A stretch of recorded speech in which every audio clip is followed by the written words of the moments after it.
Hello class 10th students. तो आज हम लोग पॉलिटिकल साइंस का लास्ट चैप्टर जो है आउटकम्स ऑफ डेमोक्रेसी इसको पढ़ने वाले हैं। और एक चीज़ और मैं आपको शुरू में ही बता दे रही हूँ, ये चैप्टर जैसे ही ख़त्म होगा तो वैसे ही हम इकोनॉमिक्स के फर्स्ट चैप्टर को स्टार्ट कर लेंगे। चलिए देखते हैं क्या क्या बातें हैं। और आपको पता ही है मैं MCQ बनाकर डालती रहती हूँ, तो इन सब चैप्टर का MCQ डालूँगी।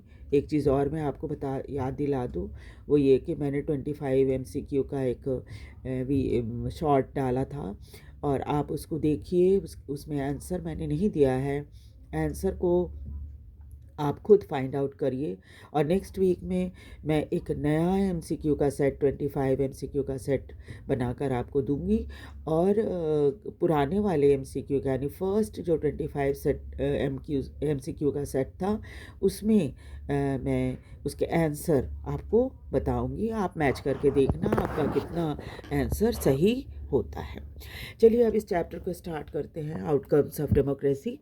और पहले देखते हैं क्या क्या इंट्रोडक्शन है, इंट्रोडक्शन में लिखा गया है। As we begin to wind up our tour of democracy, अब हम अपनी जो यात्रा है डेमोक्रेसी की या प्रजातंत्र से संबंधित बातों की, इसको हम ख़त्म करने वाले हैं। It is a time to move beyond our discussion of specific theme. अब कोई ख़ास थीम पर हम चर्चा नहीं करेंगे क्योंकि चैप्टर वाइज हमने सारी थीम पर चर्चा कर ली है। आज का जनरल सेट ऑफ क्वेश्चन, लेकिन हाँ, इसके बाद इतना सब कुछ पढ़ने के बाद अब हम देखेंगे कि क्या क्या बातें थी जो हमने पढ़ी। और एक जनरल सेट ऑफ क्वेश्चन हमारे दिमाग में जो चल रहा है वो क्या क्या हो सकता है। तो क्या क्या हो सकता है, व्हाट डज डेमोक्रेसी डू। सबसे पहले तो आपके दिमाग में ये बात आएगी, बहुत पढ़ लिया डेमोक्रेसी के बारे में, लेकिन ये डेमोक्रेसी हमारे लिए करती क्या है, और what outcomes can we reasonably expect of democracy. या फिर हम डेमोक्रेसी से क्या उम्मीद करते हैं कि क्या वो हमें देगा, उसके रहने से हमें क्या फ़ायदा है। And also does the democracy fulfil this expectation in real life, क्या हमारी रियल लाइफ या रोज़ की जो ज़रूरतें होती हैं उसको वो पूरा कर पाता है। We begin by thinking about how to assess the outcome of democracy. तो हम अब आउटकम ऑफ डेमोक्रेसी यानी डेमोक्रेसी का जो रिजल्ट है उसको जानने की कोशिश करेंगे, असेस करेंगे, देखेंगे कितना सही है कितना गलत है। After some clarity on how to think on this subject, we proceed to look at the expected and actual outcome of democracy in various respects. Chapter wise हमने बहुत सारी चीज़ें डेमोक्रेसी के बारे में देखी। अब हम देखेंगे कि हम उनसे डेमोक्रेसी से क्या क्या एक्सपेक्ट करते हैं और क्या सचमुच हमें मिला, हम उम्मीद क्या कर रहे थे और हमें क्या मिला, इसके बारे में हम देखेंगे। क्वालिटी ऑफ गवर्नमेंट, सरकार की क्वालिटी कैसी रही है। इकोनॉमिक वेलबींग, लोगों का, जहाँ जहाँ डेमोक्रेसी है वहाँ लोगों की आर्थिक स्थिति कैसी है, क्या इनइक्वालिटी ख़त्म हो गई डेमोक्रेसी के रहने से, सोशल डिफरेंसेस क्या ख़त्म हो गया, कॉन्फ्लिक्ट या वाद विवाद ख़त्म हो गया, फाइनली फ्रीडम और डिग्निटी, क्या सबको बराबर फ्रीडम और डिग्निटी मिल रही है डेमोक्रेसी में। और आवर फाइनल वर्डिक्ट, और सबसे आखिरी में जो चीज़ हम हर चीज़ में हम ये बात चाहते हैं कि कितना पॉजिटिव हमें उसका रिज़ल्ट मिला है। और but qualified lead us to think about the challenges to democracy in the next and final chapter. Final chapter तो हमें आपकी सिलेबस में नहीं है, सिर्फ हम देखेंगे कि क्या क्या चैलेंज अब रही है हमारी डेमोक्रेसी के बारे में और उसका आउटकम क्या था। अब हम इसमें सिर्फ उसके रिज़ल्ट के बारे में पढ़ेंगे, ठीक है। तो चलिए आगे देखते हैं क्या क्या बातें हैं पॉइंट वाइज जिसको हम समझने की कोशिश करेंगे।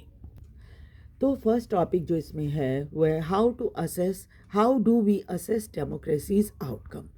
अगर कोई रिज़ल्ट आपको पता लगाना पड़ता है तो कैसे आप उसको जज करोगे, कैसे क्या क्या चीज़ें आपको चाहिए जिसकी मदद से आप जज करोगे उसको। सबसे पहले देखिए, do you remember how students in madam Lyngdoh's class argued about democracy. आपको याद ही होगा ये चैप्टर 2 9th क्लास का था, जिसमें आपने देखा था कि मैडम लिंगडो बच्चों से ये पूछती हैं कि डेमोक्रेसी की डेफिनीशन क्या है, कैसे बनाओगे आप डेमोक्रेसी की definition. It emerged from the conversation that democracy is a better form of government when compared with the dictatorship or any other alternative. तो मैडम की क्लास में जो डिस्कशन बच्चों की हुई उसमें ये हुआ कि डेमोक्रेसी जो है वो बेटर फॉर्म ऑफ गवर्नमेंट है अगर हम उसे डिक्टेटरशिप या किसी और अल्टरनेटिव के साथ कंपेयर करें। We felt that democracy was better. क्यों हमें डेमोक्रेसी बाकी सबसे बेटर लगता है? Promotes equality among citizen. क्यों? क्योंकि वो नागरिकों को समान मानता है। Enhances the dignity of individual. हर इंसान को डिग्निटी या इज़्ज़त मिलती है। Improve the quality of decision making ज़्यादा बेटर हो जाता है क्योंकि हम अकेले फ़ैसला नहीं करते। हम बैठकर पार्लियामेंट में पहले तो किसी टॉपिक पर बहस करते हैं और उसके बाद फैसले पर आते हैं, इसलिए डिसीजन ज़्यादा बेटर होता है। Provides a method to resolve conflict. झगड़े को आसानी से सुलह कराने का जो ये तरीका होता है वो डेमोक्रेसी में आपको देखने को मिलेगा। Allow room to correct mistake. अगर गलती हो गई तो उसको सुधारने के भी चांसेस होते हैं। जैसे सपोज़ आपने किसी पार्टी को वोट दिया, वो जीत गया इलेक्शन में और उसने सरकार बना ली, लेकिन आपकी उम्मीदों पर वो खरा नहीं उतरा, तो आप क्या करेंगे? 5 साल तो आप झेल लेंगे ऐसी सरकार को, लेकिन उसके बाद फिर क्या करेंगे? अगले बार उसे वोट नहीं देंगे। तो आपने क्या किया? 5 बरस के बाद अपने आप को सुधार लिया, अपनी गलती ठीक कर ली, है ना? इसलिए इसमें ही एकमात्र ऐसा ये उपाय आपको नज़र आएगा, बाकी सब में तो बिल्कुल ही संभव नहीं है ये सब चीज़ें। Are these expectation realise under democracy. तो क्या डेमोक्रेसी में ये जो हमने 5 एक्सपेक्टेशन रखी थी ये हो जाती है, सही में होती है?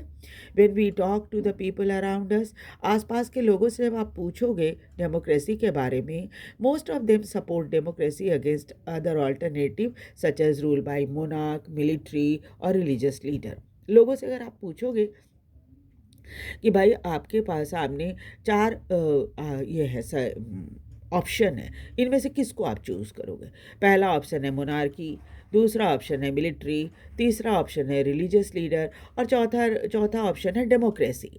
तो सब डेमोक्रेसी को प्रेफर करेंगे, but not so many of them would be satisfied with democracy in practice।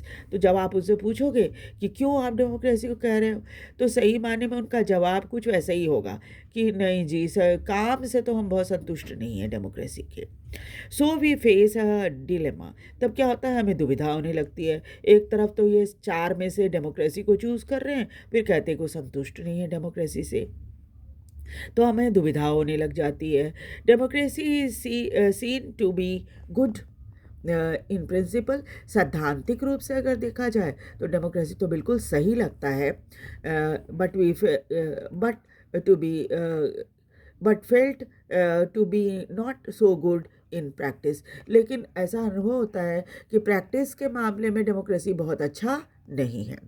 This dilemma invites us to think hard about the outcome of democracy. तो इस दुविधा की वजह से हमें बहुत सोचना पड़ रहा है कि आखिरकार डेमोक्रेसी का रिजल्ट क्या होगा। Do we prefer democracy only for moral reason?